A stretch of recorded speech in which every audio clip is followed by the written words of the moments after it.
Donc le régime sinusoïdal forcé. Donc on dit qu'un circuit linéaire est en régime sinusoïdal forcé s'il est alimenté par un générateur un générateur E, qui délivre une tension sinusoïdale. Donc cette tension sinusoïdale est caractérisée par sa pulsation et son amplitude E, sa pulsation oméga. On dit qu'il est en régime forcé parce que toutes les grandeurs électriques ont la pulsation oméga imposée par le générateur. Ce n'est pas comme le cas du régime libre où la pulsation est fixée par L et C, les constantes du circuit. Donc, pour faire cette étude, donc l'étude du régime sinusoïdal forcé, on a besoin de la représentation complexe d'une grandeur sinusoïdale.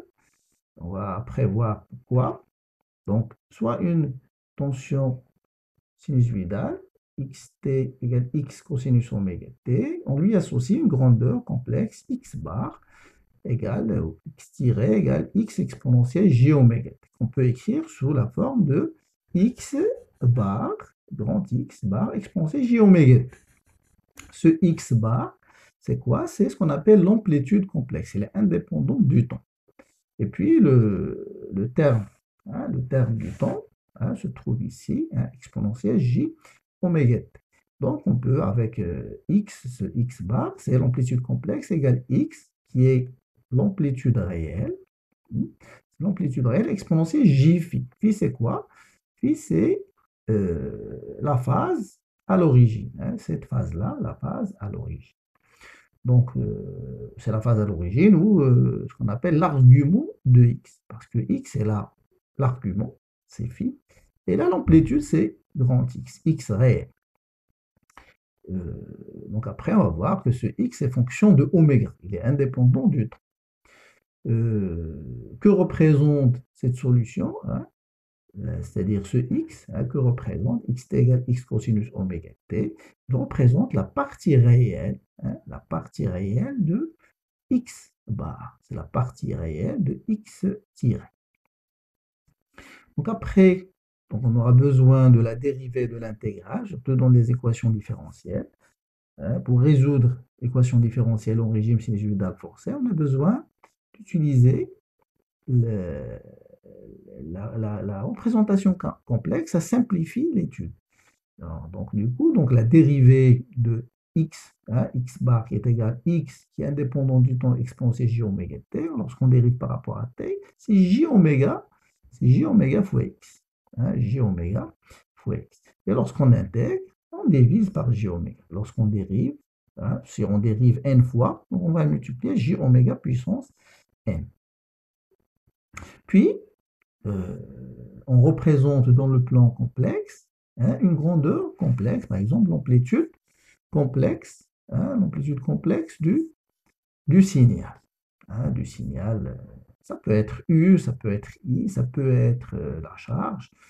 Donc ce x qui est égal à x exponentielle j phi, c'est x cosinus phi plus j x sinus phi, donc il y a partie réelle, partie imaginaire.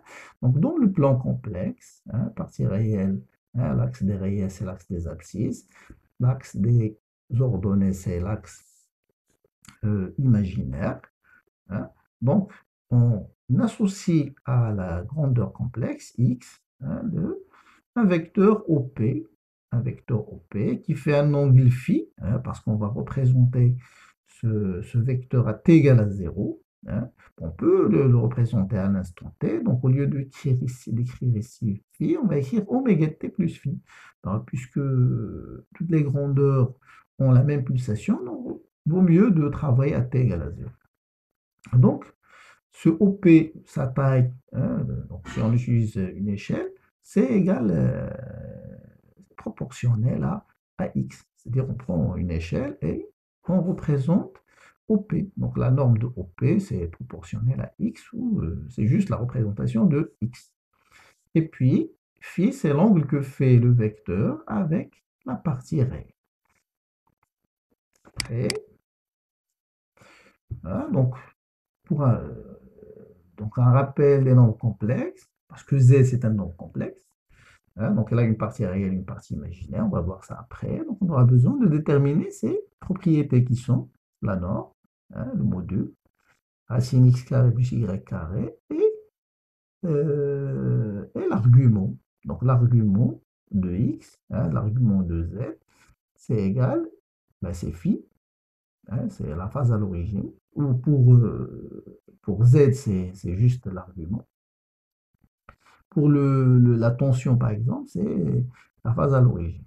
Donc phi, c'est égal arc tangente, si x est selon le signe de x, ben, si x est positif, ce sera arc tangente de la partie imaginaire sur la partie réelle. Et si x est négatif, ça sera pi plus arc tangente la partie imaginaire sur la partie réelle. Y arc tangente, pi plus arc tangente y sur x. X, c'est la partie réelle, donc c'est la partie réelle. Y, c'est la partie imaginaire.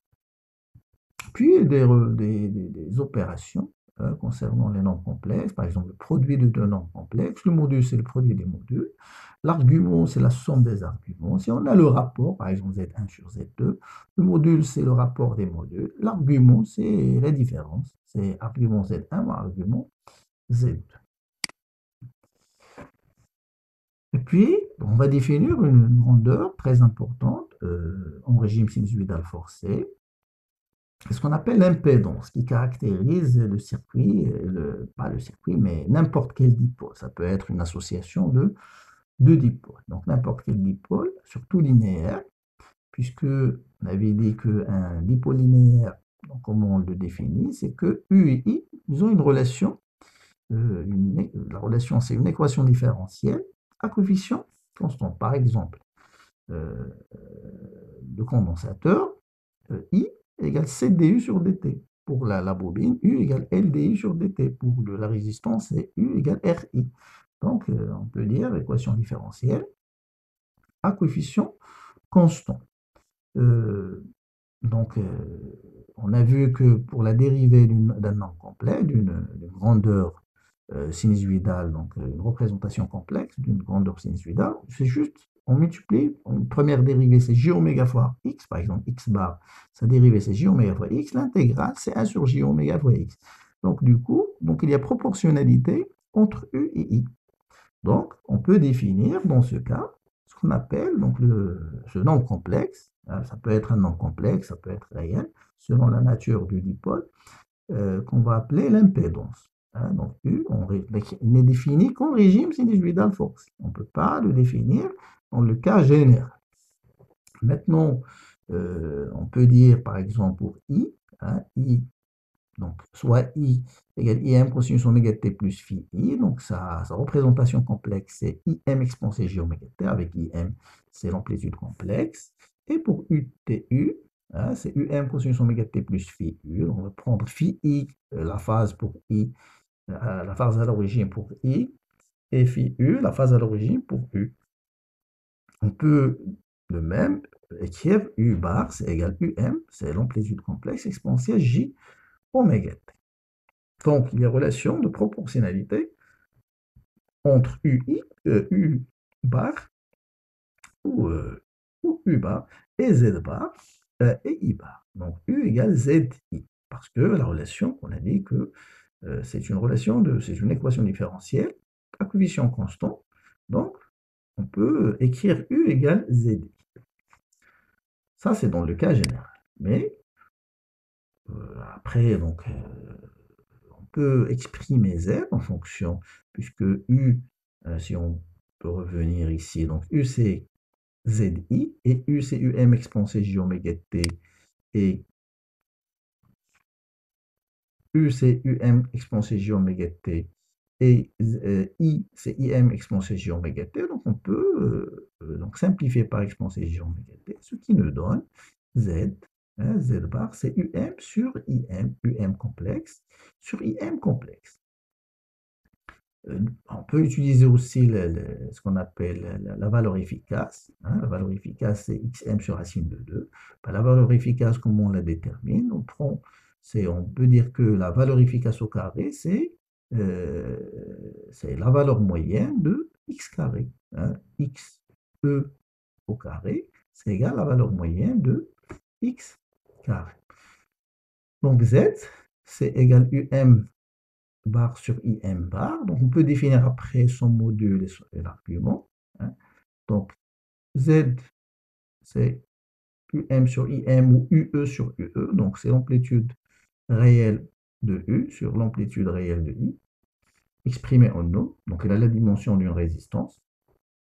Et pour phi, c'est l'argument de UM moins l'argument de IM qui n'est que phi U moins phi I. C'est quoi phi U moins phi I? C'est le déphasage entre U et I. Si par exemple ce phi est positif, donc on dit que U est en avance par rapport à I.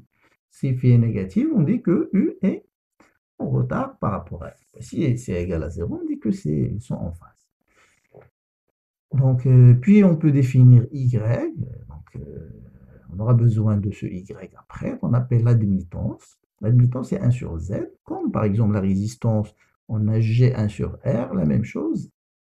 Donc, Y, c'est 1 sur Z. Donc, U égale ZI et I égale YU. Donc, de même, on peut définir Y, c'est UM sur IM.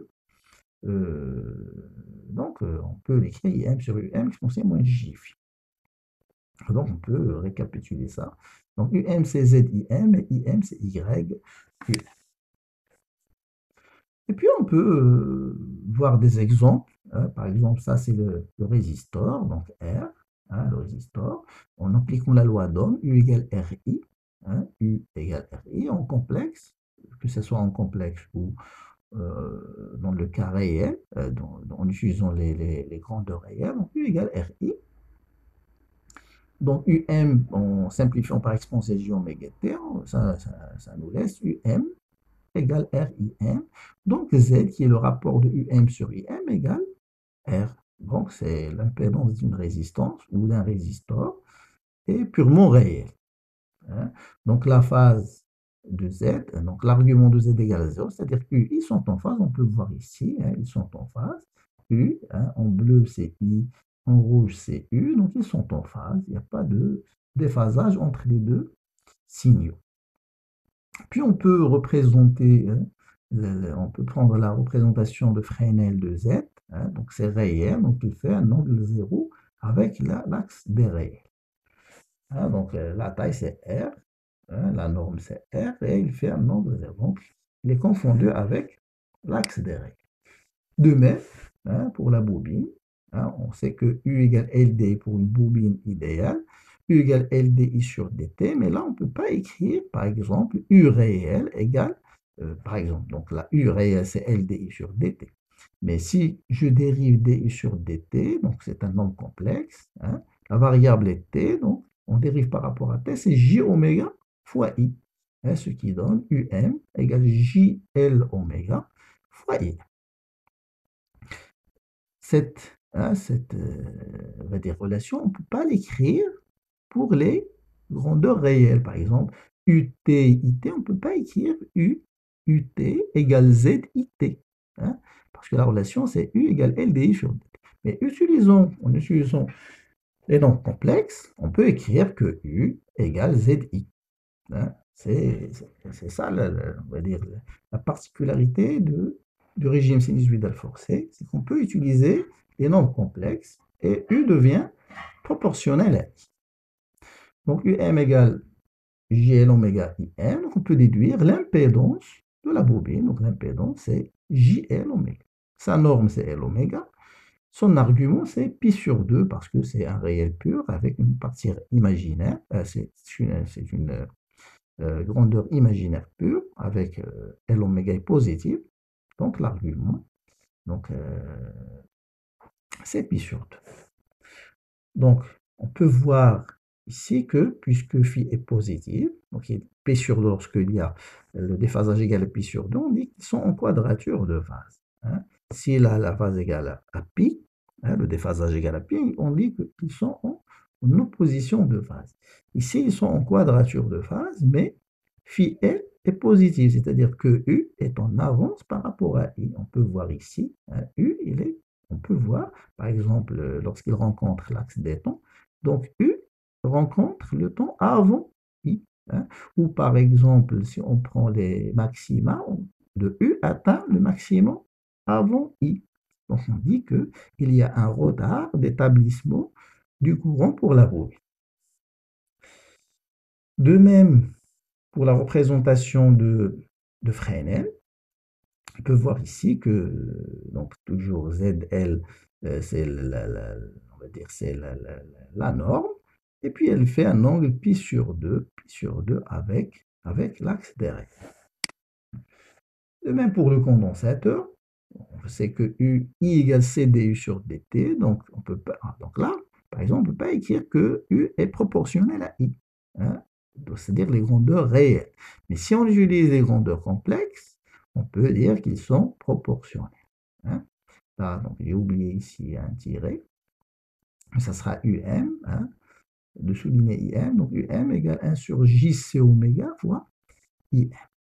C'est bon? Parce que l'intégrale de I, c'est 1 sur J oméga fois I, ce qui donne UM égale 1 sur JC oméga fois IM. Du coup, Z, qui est égal à UM sur IM, donc c'est 1 sur JC oméga. C'est bon? Donc, la norme de Z, qui est le module, c'est 1 sur C oméga, et l'argument, c'est moins pi sur 2, donc c'est un argument, une phase négative, c'est-à-dire que la tension U est en retard de phase par rapport à l'intensité I, hein. Donc la différence est pi sur 2, ils sont en quadrature de phase. Donc on peut voir ici que U, hein, si on voit deux maxima successifs, on voit que I atteint le maximum avant U. Donc U est en retard de phase par rapport à I. Donc on dit qu'il y a un retard d'établissement de la tension. On a déjà vu ça, la charge du condensateur, ça prend un temps. Donc il y a un retard, c'est-à-dire pour établir la tension. De même, hein, on peut voir, parce que le sens positif, c'est toujours le sens trigonométrique, donc moins pi sur 2, c'est vers le bas. Donc on représente une flèche vers le bas pour représenter Z d'un condensateur. Et puisqu'il y a proportionnalité entre U complexe et I complexe, donc on peut regrouper les dipoles linéaires, c'est-à-dire regrouper surtout les impédances. On ne peut pas regrouper ou trouver une constante qui caractérise le groupement serré et parallèle dans le cas général, mais dans son régime sinusoïdal forcé, oui, parce que U et I sont proportionnels comme les résistances U égale RI, donc on peut les associer en série, en parallèle, et on peut trouver une impédance équivalente. C'est comme la résistance, donc l'impédance équivalente en série, c'est la somme, mais en parallèle, après on va voir parallèle par exemple, RLC, on peut trouver Z, Z équivalent, donc c'est ZL plus ZR plus ZC.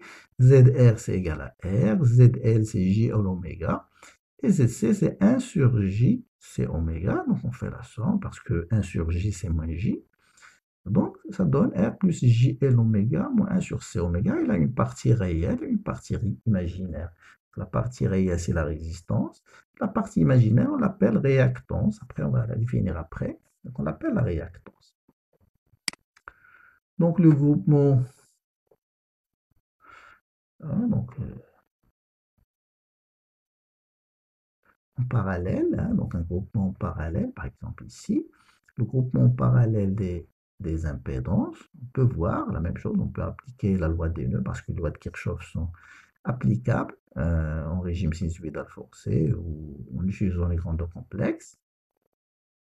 On trouve, donc par analogie avec les résistances, donc 1 sur Y équivalent égale sigma des 1 sur Z équivalent égale sigma des 1 sur ZK, ou Y équivalent égale sigma des Y. Donc là, oui, donc j'ai oublié de représenter, donc de faire une représentation de Fresnel du dipôle, donc du Z pour un circuit RLC série, R plus JL oméga moins 1 sur C oméga. Donc on représente R, c'est une somme de 3 vecteurs, puisque c'est vectoriel. On représente dans un plan complexe des vecteurs associés à des impédances. Pour R, c'est horizontal. Puis JL oméga, c'est vers le haut. Pour le condensateur, c'est vers le bas. Donc, on fait la somme R, donc trois vecteurs, par exemple OP1, OP2, OP3. Donc, ça nous donne cette somme. Donc, ça, c'est Z. Z, c'est l'impédance complexe. L'impédance Z, c'est l'impédance complexe. Donc, on peut déterminer juste par représentation de Freinet, on peut déterminer Z, juste en utilisant une échelle, connaissant les valeurs des impédances des différents dipôles, on peut déterminer Z. La norme, c'est la taille de ce vecteur, c'est la norme de ce vecteur, c'est Z. Et la phase, c'est l'angle que fait le vecteur associé à Z et le vecteur associé à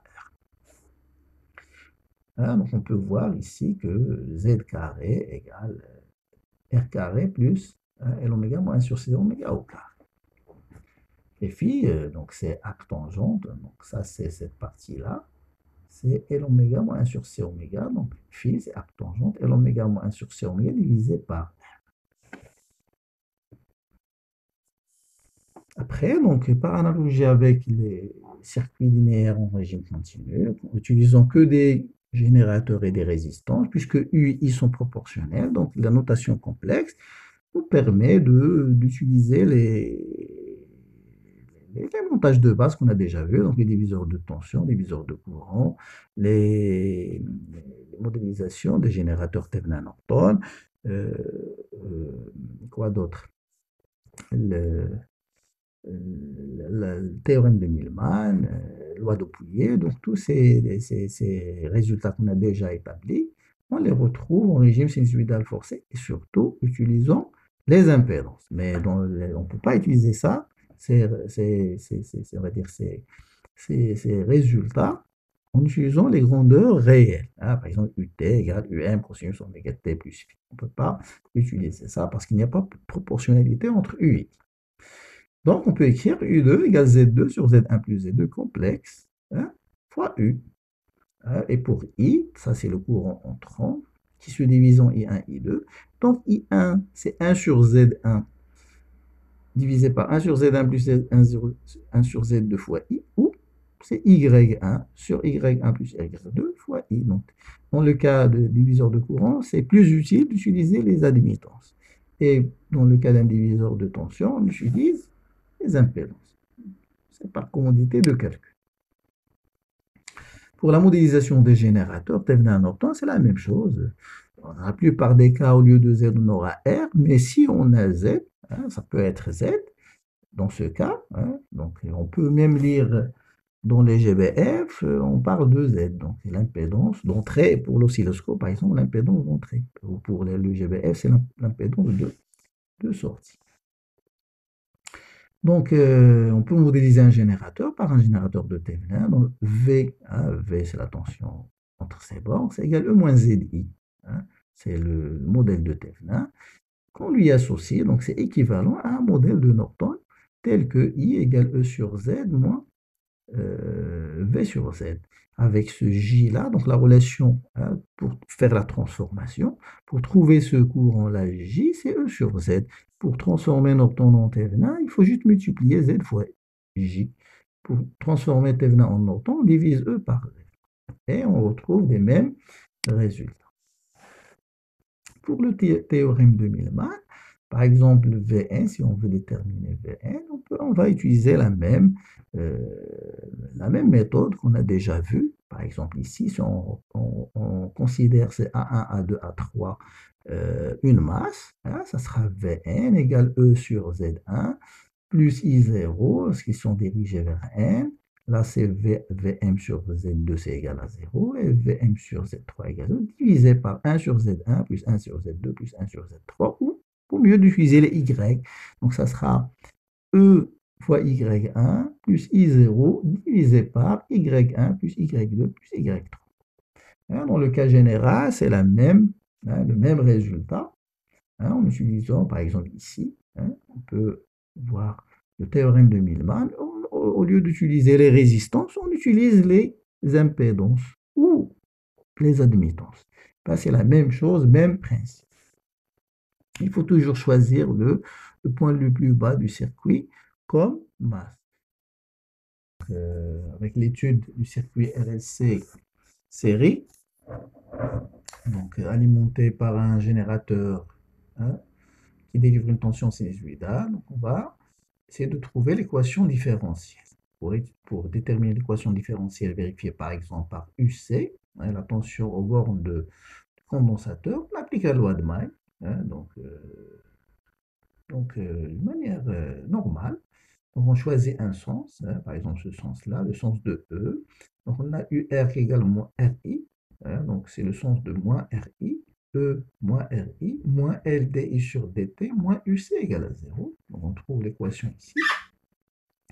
Puis on remplace chaque terme par son expression. Donc UR c'est RU égale RI, I c'est CDU sur CDUC sur DT, et US c'est LDI sur DT. On remplace I par CDUC sur DT, ça nous donne LC d carré UC sur DT carré. On remplace dans cette équation, ça nous donne l'équation différentielle vérifiée par UC. Donc vaut mieux toujours de donner au terme de la dérivée seconde, donc le coefficient 1. Hein, donc c'est pour cela qu'on va diviser par LC. On va diviser par LC. Hein, on divise par LC, ça nous donne donc cette équation-là. Et on l'écrit toujours sous sa forme canonique, la forme générale qu'on a déjà vue en mécanique, hein, en définissant le facteur de qualité, donc est égal pour un circuit RLC série, surtout c'est L oméga 0 sur R égale 1 sur RC oméga 0 égale 1 sur R racine L sur C. Hein, et la pulsation propre du signal du circuit, c'est 1 sur racine LC. Donc on trouve l'équation différentielle, celle-ci, hein, l'équation différentielle vérifiée par UC qu'on va essayer de résoudre. Hein, pour résoudre cette équation, donc c'est une équation avec second membre, donc c'est la solution est constituée de deux termes. Donc la solution de l'équation générale sans second membre, donc, qui correspond au régime libre, c'est-à-dire cette équation égale à 0, et puis une solution particulière qui a la même forme que le second membre. On voit bien que le second membre est sinusoïdal, donc il sera une solution sinusoïdale qu'on va écrire sous la forme de UM cosinus oméga t plus phi U. U, c'est la phase de UC. Donc phi U, c'est la phase de UC. Donc, cette solution, qui est la somme de deux solutions, n'est que la solution du régime transitoire. Parce que c'est en régime transitoire que cette solution U0T existe. Donc, après un certain temps, donc quelques taux, cette solution tend vers 0. Donc, du coup, il reste que la solution particulière qui est sinusoïdale, donc celle-ci.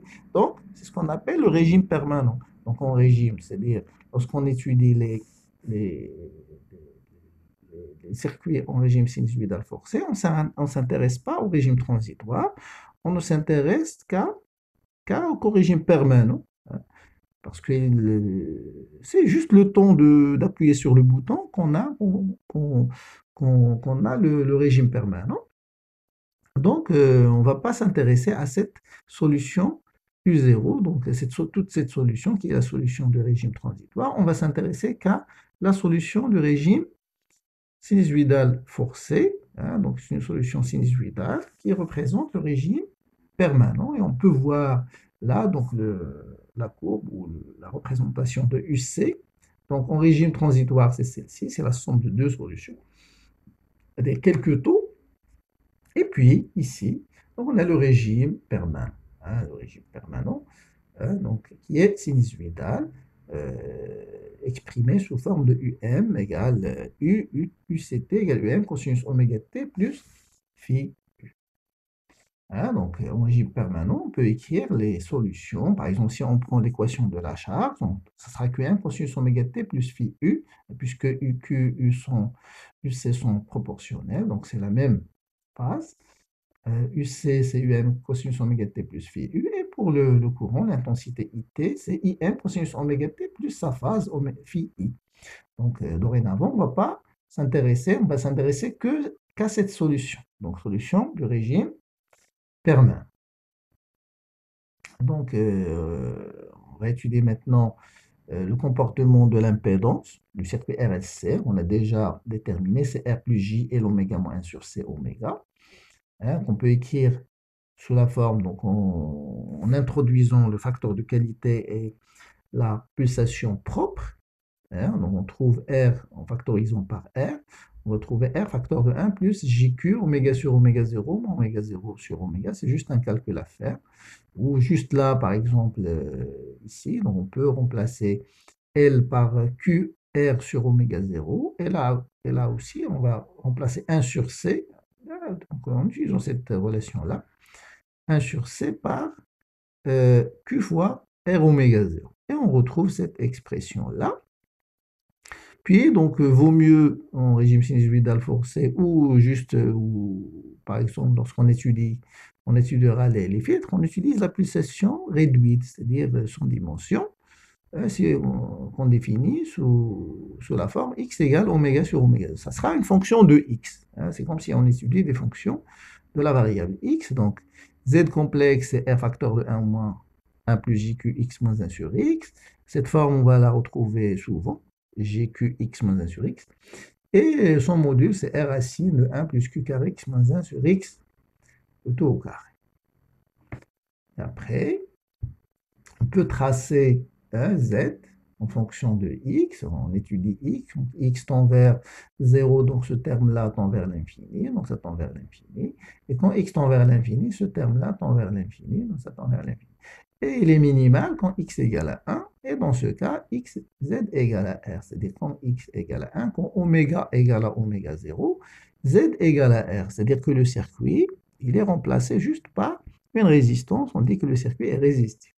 Donc, c'est-à-dire que la bobine et l'effet de la bobine et du condensateur se compensent.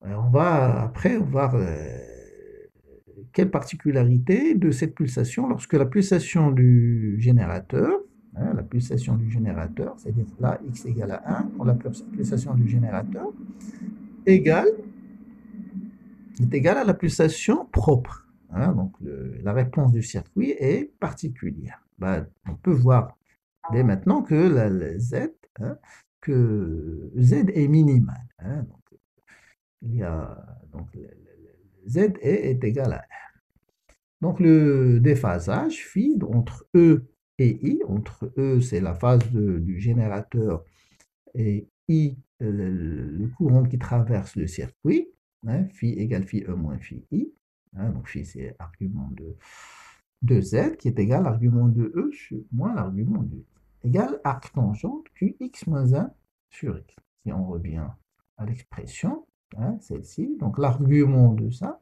c'est arc tangent de la partie imaginaire sur la partie réelle. Donc, c'est arc tangente Qx moins 1 sur x.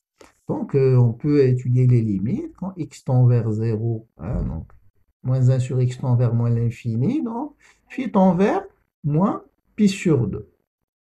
Et quand x tend vers plus l'infini, hein, ce terme-là tend vers 0 et l'arc tangent tend vers pi sur 2. Et quand x est égal à 1, hein, donc arc tangente égale à 0. Hein, donc on trouve cette représentation de phi. Donc on peut voir, hein, qu'on a phi, elle est négative quand x est inférieur à 1, c'est-à-dire oméga inférieur à oméga 0. Donc dans ce cas, E, il est en retard de phase par rapport à I, donc c'est comme un condensateur. On dit que le circuit se comporte, on dit que le circuit est capacitif. Il se comporte comme un condensateur. Quand x est égal à 1, donc ils sont en phase. E et I sont en phase. Donc on dit que le circuit est résistif. Et quand x est supérieur à 1, euh, la tension E et on avance par rapport à I. Donc il se comporte comme une bobine. Bon, on peut voir le récapitulatif ici.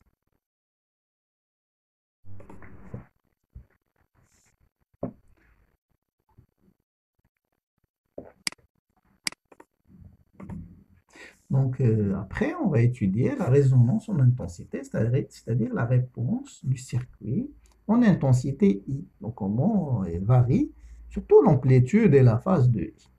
Donc, pour cela, donc, on va revenir à nos relations entre EM et IM. Donc, on sait que IM, hein, l'amplitude complexe, égale EM sur Z, en remplaçant Z par son expression, hein, surtout celle-ci, la dernière.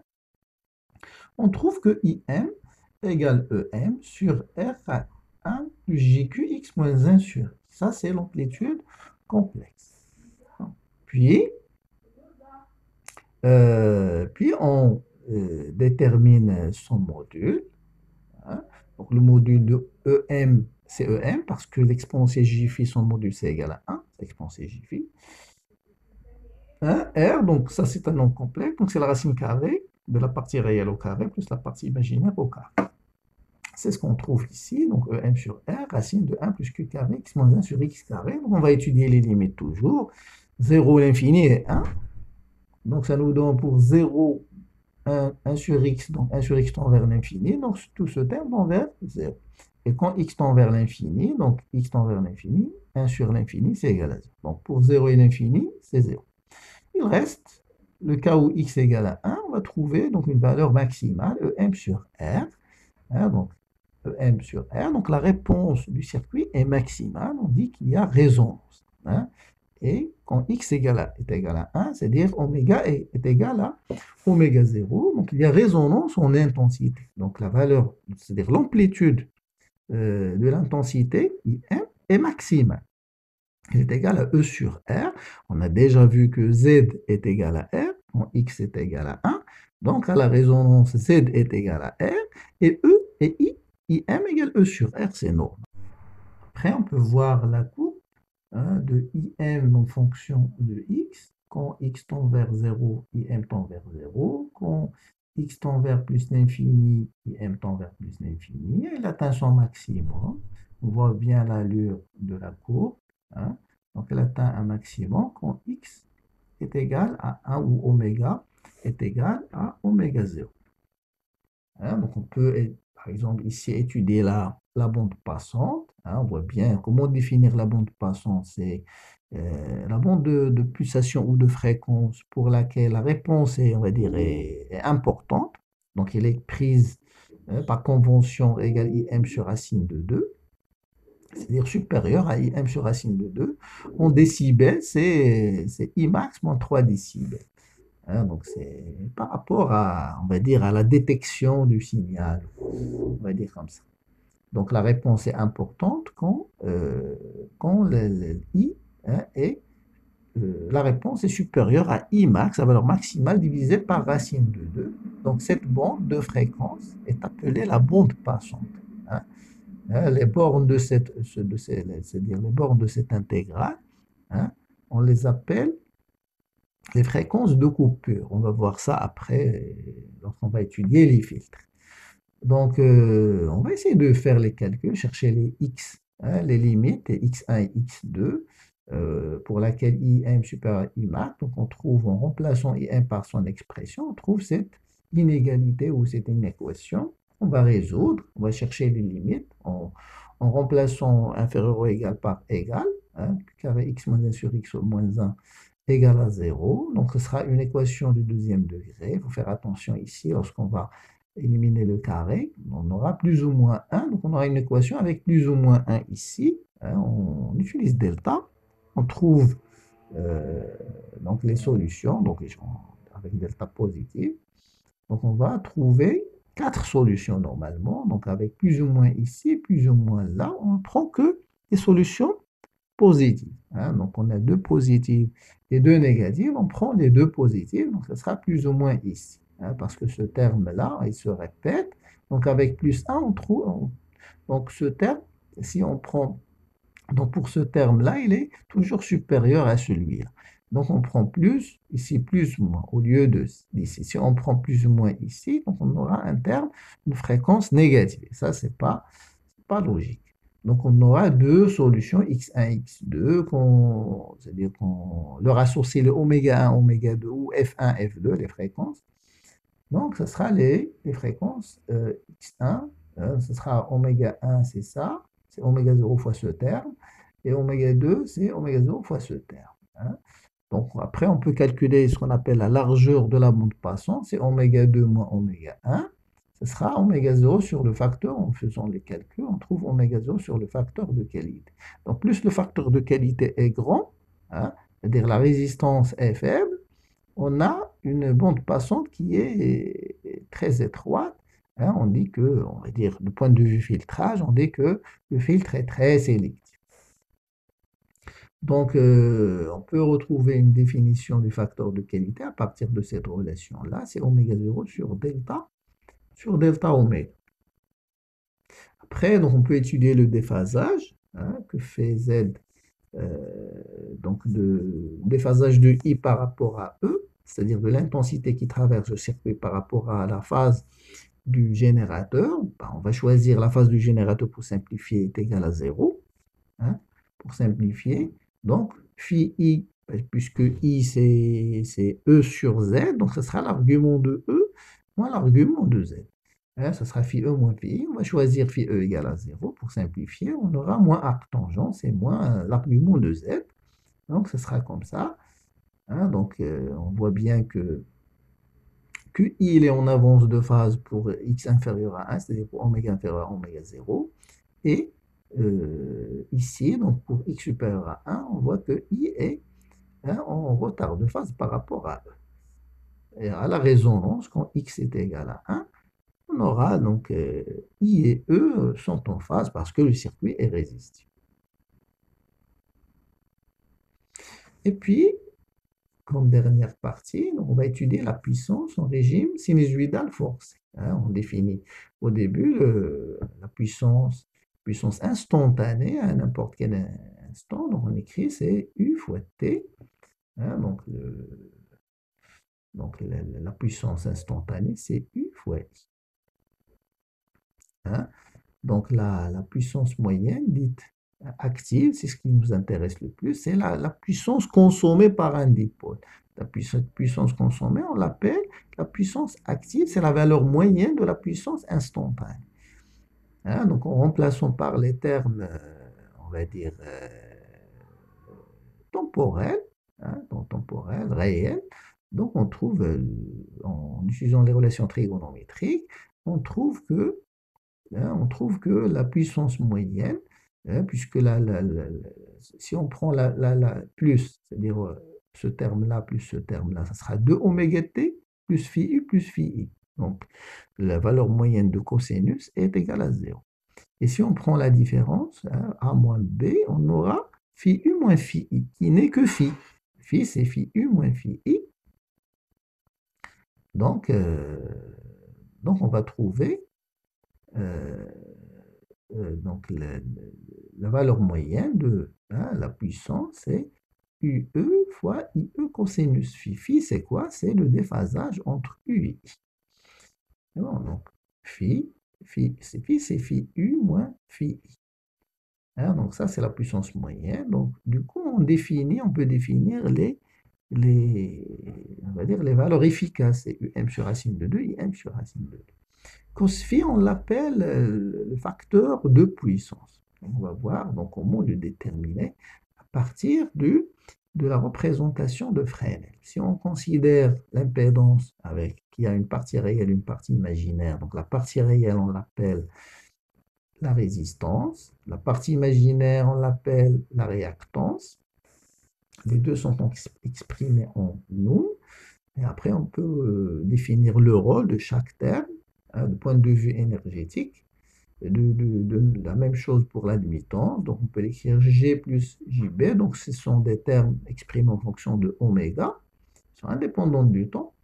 Donc, G, c'est la conductance et B, c'est la susceptance. Donc, dans le plan complexe, utilisant la représentation de Fresnel, on a R, c'est toujours avec la partie réelle, hein, avec l'axe des réels, X est perpendiculaire, JX, c'est les perpendiculaires, donc Z, il fait un angle phi avec R, donc on peut définir le facteur de qualité, le facteur de puissance, cosinus phi, c'est R sur Z.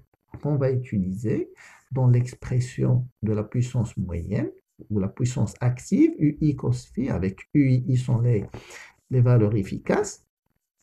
Donc, on remplace cos phi par R sur Z, ça nous donne, et U par ZI. Hein, qu'est-ce qu'on va trouver? On va trouver que la puissance moyenne égale RI carré.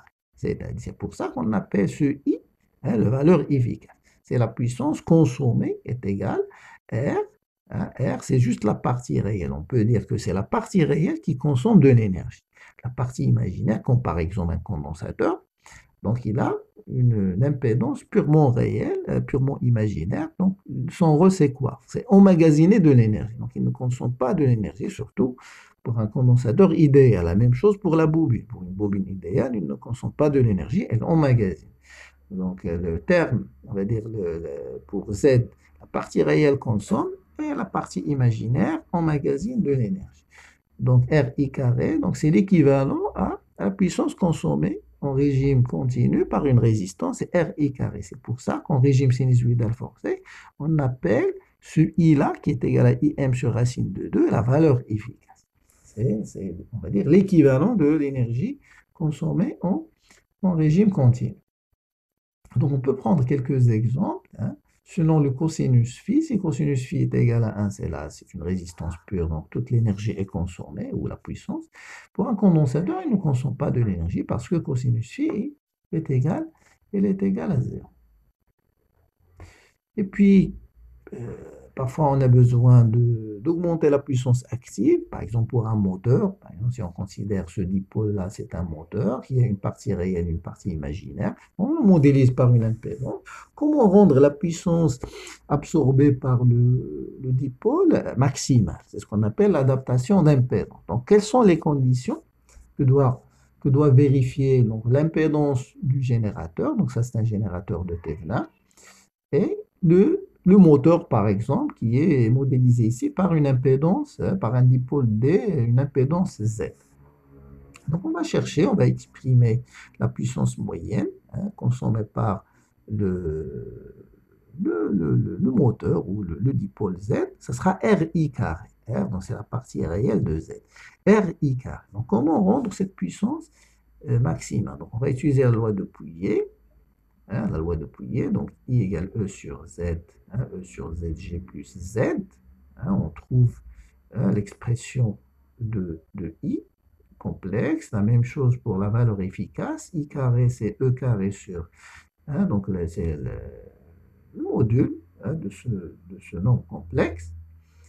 Donc PM, la puissance moyenne, en remplaçant I carré par cette expression, on trouve ça. Donc comment rendre cette expression-là, cette puissance maxime? Donc, on va faire un choix. Ce choix, c'est quoi?